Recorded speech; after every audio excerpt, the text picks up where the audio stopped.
We are gonna try and reverse my damaged hair in 4 minutes today. So let me take it out and show you how bad it is, you guys. So if you follow me, you know I either have my hair up in a bun, like a messy bun like that, or I have it straight with the straightener. So lots of damage going on from obviously this or the straightener itself. So here is my hair.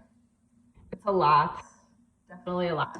So I just got this in the mail today. I'm gonna try it. So it is a detox shampoo and then a leave-in molecular hair mask. So it says 4 minutes to reverse your hair damage. So let's see how it works. And here's the after, guys. Okay, so the biggest difference I'm seeing is that I don't need to straighten my hair. I always straighten my hair after blow drying it just to like hide more of the damage and frizz.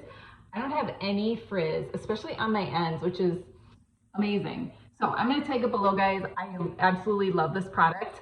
I don't know what else to say. I can't believe it worked. I'm shocked. Normally they don't work on my hair, especially because it's so long. So I'm gonna take it below, guys. Definitely snag one. It is so worth it.